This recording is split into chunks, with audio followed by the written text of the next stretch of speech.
आज हम अकाउंट्स में न्यू चैप्टर स्टार्ट करने जा रहे हैं, that is fire claim account. सबसे पहले हम इस वर्ड की मीनिंग समझेंगे कि फायर क्लेम अकाउंट होता क्या है। सो फायर क्लेम किसे कहते हैं, पहले तो ये समझिए। तो जब भी हम कोई इंश्योरेंस लेते हैं तो इंश्योरेंस टू टाइप के होते हैं। एक होते हैं लाइफ इंश्योरेंस, दूसरे होते हैं जनरल इंश्योरेंस। ये आप 11th स्टैंडर्ड में इंश्योरेंस के चैप्टर में सीख कर आए हो। एक होता है लाइफ इंश्योरेंस और दूसरा जनरल इंश्योरेंस। लाइफ इंश्योरेंस हम अपनी बॉडी के लिए लेते हैं, जिसमें अगर हमें कोई नुकसान हो रहा है, कोई भी इंजरी हो रही है, डेथ हो रही है, तो उसके लिए पैसे मिलते हैं। जनरल इंश्योरेंस हम अपने गुड्स के लिए लेते हैं, ज्वेलरी के लिए लेते हैं, गुड्स ट्रांसपोर्ट करते हैं उसके लिए लेते हैं, and many more. Even import export करते वक्त भी इंश्योरेंस लेना पड़ता है गुड्स का। अब जनरल इंश्योरेंस में इस चैप्टर में हमारा जो कोर्स कवर होने वाला है दैट इज़ फायर क्लेम। समझो किसी का बिजनेस है, क्लॉथ का बिजनेस है, उसके शॉप पे या उसके गोडाउन में आग लग गई तो बहुत सारा लॉस हो जाएगा। अब जिस टाइम पर आग लगी उस टाइम पर तो स्टॉक तो पता नहीं होगा कितना है। अब इंश्योरेंस से क्लेम कैसे करेंगे? तो फायर क्लेम होता क्या है कि सपोज करते हैं, ये मैं इमेजिनरी नंबर्स बता रहा हूँ। सपोज करो कि किसी के पास 5 लाख का स्टॉक है, 5 लाख रुपीज़ का स्टॉक है, और इंश्योरेंस कंपनी ने इन्हें कहा है कि ये आपका 5 लाख का इंश्योरेंस हम कवर करेंगे, बट आप हमें हर साल ईयरली 5000 का प्रीमियम पे करोगे।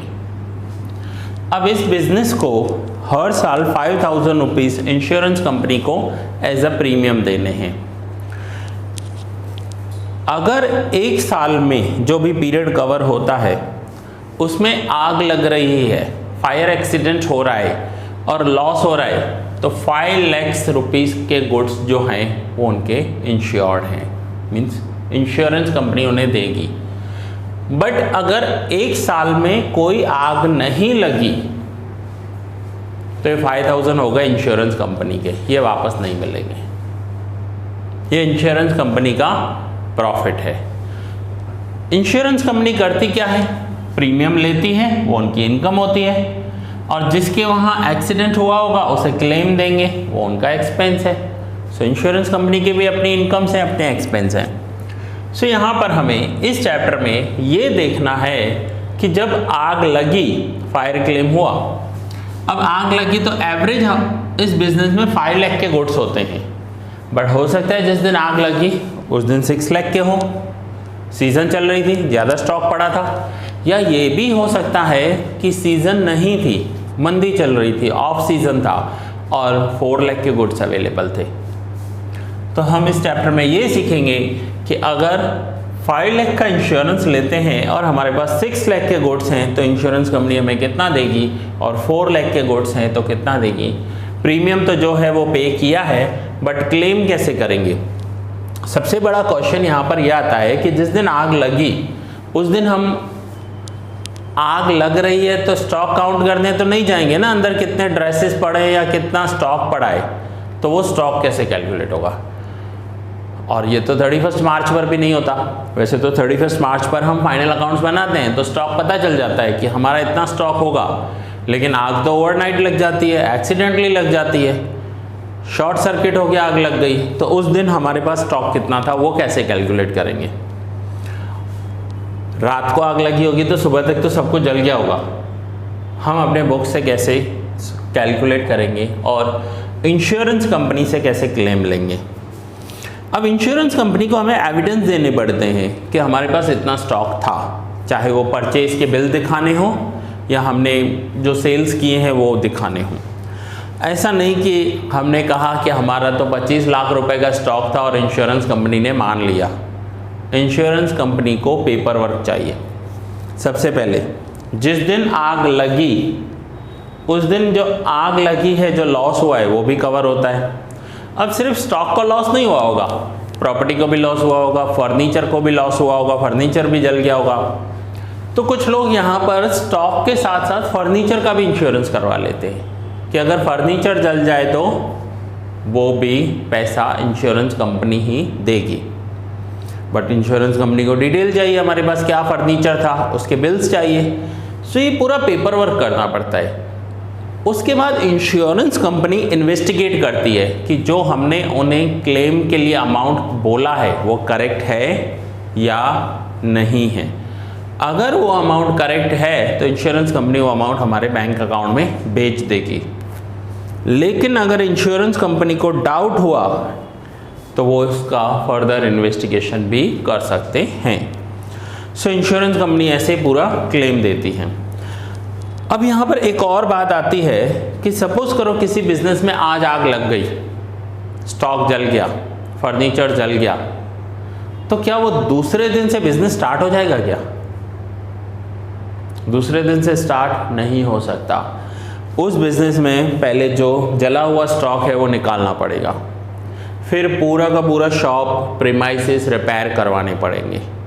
हो सकता है डैमेज हो गया हो, रिकंस्ट्रक्शन भी करवाना पड़े, फिर कलर करवाएंगे, फिर फर्नीचर बनेगा, फिर हमारा नया स्टॉक आएगा, उसके बाद बिजनेस स्टार्ट होगा। इस सब में 2-3 महीने तो लग जाते हैं। अब इंश्योरेंस कंपनी गुड्स का इंश्योरेंस कवर करती है, फर्नीचर का इंश्योरेंस कवर करती है, साथ में ये जो 3 महीने का प्रॉफिट का लॉस हो रहा है, प्रॉफिट का लॉस यानी बिजनेस बंद हो जाएगा तो प्रॉफिट तो होगा नहीं, वो भी कवर करेगी। कि हम एवरेज हर महीने 1 लाख रुपया कमाते हैं, हमारा बिजनेस 3 महीने के लिए डिस्टर्ब हो गया तो वो 3 लाख रुपए भी इंश्योरेंस कंपनी देगी।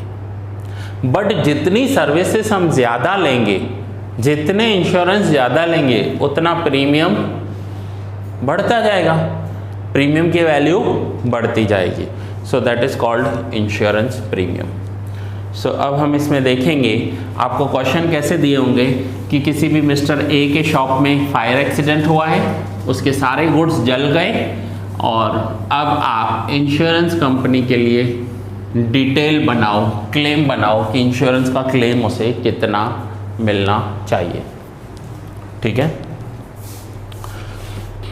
सो मैं जो आपको सम्स करवा रहा हूँ ये इस बुक में से करवा रहा हूँ, बट आपके पास ओल्ड एडिशन है तो उसमें से भी आपको ये सम्स मिल जाएंगे।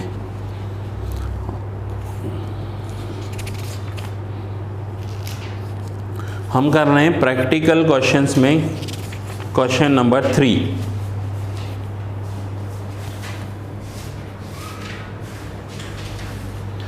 प्रैक्टिकल सम्स हैं, उन सम्स में क्वेश्चन नंबर 3 करेंगे।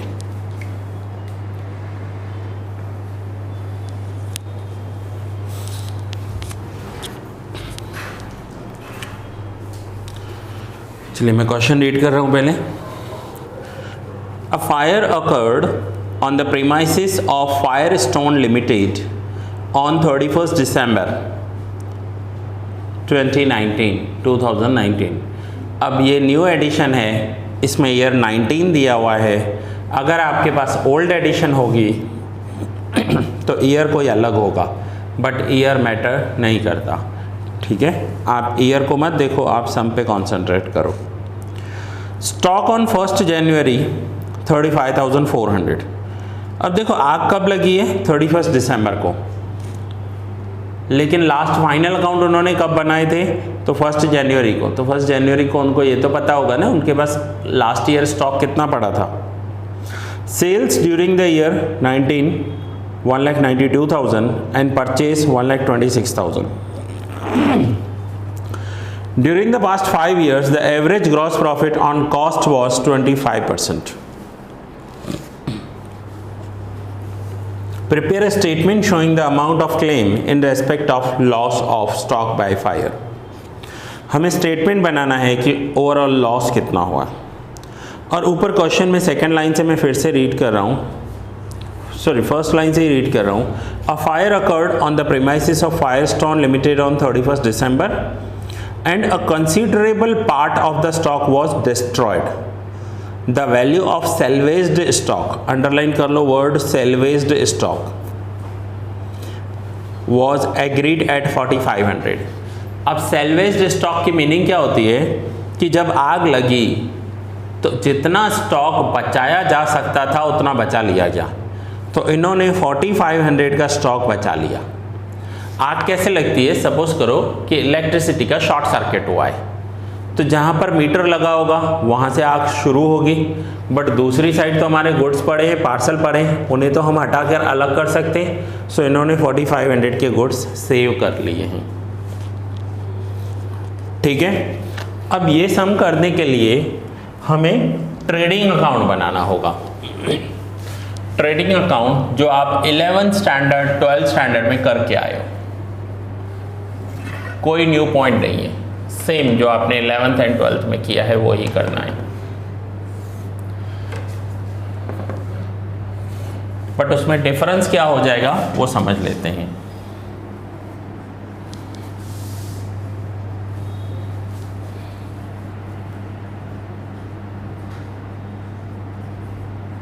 ट्रेडिंग अकाउंट एज ऑन, अब आप डेट अपने बुक की लिखोगे जो आपके बुक में है, न्यू एडिशन में 31 दिसंबर 19 लिखा हुआ है।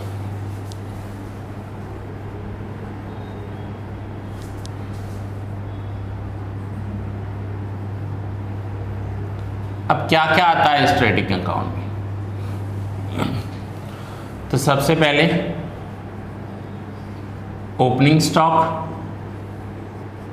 Then purchase, sales, closing stock, and the difference is gross profit. Simple है, इतने पॉइंट्स तो आपको याद होंगे, 12th में 11th में आप करके आए हो। अब जब 11th में हम फाइनल काउंट करते थे 12th में, तब क्या करते थे? ओपनिंग स्टॉक दिया हुआ था, सेल दिया हुआ था, परचेज दिया हुआ था, क्लोजिंग स्टॉक दिया होता था, हम प्रॉफिट कैलकुलेट कर लेते थे। यहाँ पर हमें ये देखना है कि जिस दिन आग लगी उस दिन क्लोजिंग स्टॉक कितना था।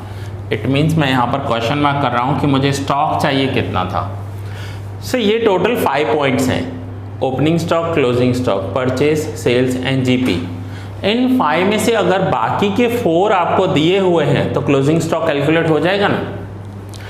सम क्या है, 11th में आप करते थे कि क्लोजिंग स्टॉक दिया हुआ था, प्रॉफिट कैलकुलेट करते थे। अब प्रॉफिट दिया होगा, आपको क्लोजिंग स्टॉक कैलकुलेट करना है कि जिस दिन हमारे प्रीमाइसिस में आग लगी, फायर एक्सीडेंट हुआ, उस दिन स्टॉक कितना पड़ा था।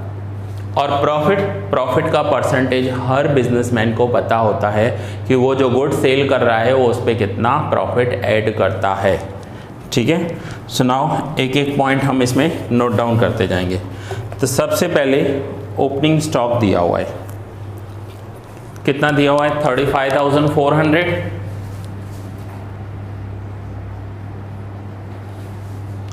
Purchase 1,26,000, sales 1,92,000, profit. अब प्रॉफिट के लिए देखो एक परसेंटेज दिया हुआ है आपको, 25% ऑन कॉस्ट। इस वर्ड को भी अंडरलाइन कर लो, 25% ऑन कॉस्ट। तो अब यहाँ पर कैसे करेंगे कि सपोज कॉस्ट इज ₹100 रुपीज़ का कॉस्ट हो, तो 25% प्रॉफिट के अकॉर्डिंग ये गुड्स कितने में सेल करते होंगे? 125। तो ये इनका सेल्स हो गया कि 100 रुपीज़ में परचेज करते हैं, 100 रुपीज़ कॉस्ट होता है, 25% प्रॉफिट ऐड करते हैं और 125 में सेल करते हैं। अब अगर सेल 125 हो तो प्रॉफिट कितना है? 25। तो मैं यहाँ पर ऐसे लिख सकता हूँ कि इफ सेल्स 125 देन प्रॉफिट 25। यहाँ पर सेल कितनी है? 1,92,000। सो if sales is 1,92,000 then profit how much? So 1,92,000 into 25 divided by 125, फिर से बताओ। 38,400 का प्रॉफिट हुआ। 38,400। सो अब ये जो प्रॉफिट आया है 38,400, इसे हम लिखेंगे ग्रॉस प्रॉफिट। 38,400 ये एवरेज प्रॉफिट है इनका, ठीक है। अब अगर हम डेबिट साइड के सारे पॉइंट्स टोटल करें और उसमें से 1,92,000 माइनस कर दें तो हमें क्लोजिंग स्टॉक मिल जाएगा कि जिस दिन फायर एक्सीडेंट हुआ उस दिन क्लोजिंग स्टॉक कितना था। सो इसका पहले टोटल बताओ।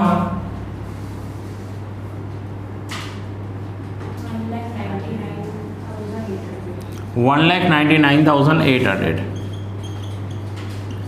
और इस 1,99,800 में से 1,92,000 माइनस करेंगे तो जो डिफरेंस आएगा दैट इज 7,800।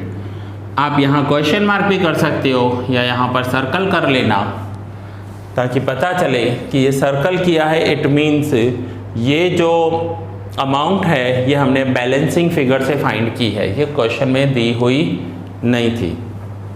अब ये पता चल गया कि जिस दिन फायर एक्सीडेंट हुआ उस दिन हमारे पास स्टॉक था 7,800 का। अब इस 7,800 स्टॉक में से हमें क्लेम का एक शीट बनाकर देना होता है इंश्योरेंस कंपनी को।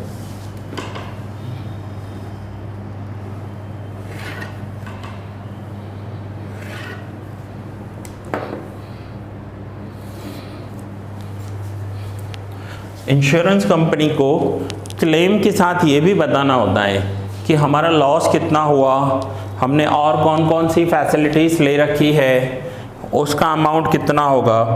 तो इसे कहते हैं statement showing amount of claim.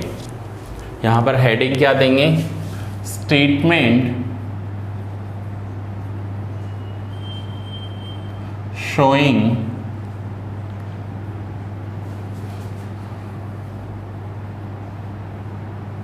Amount of claim.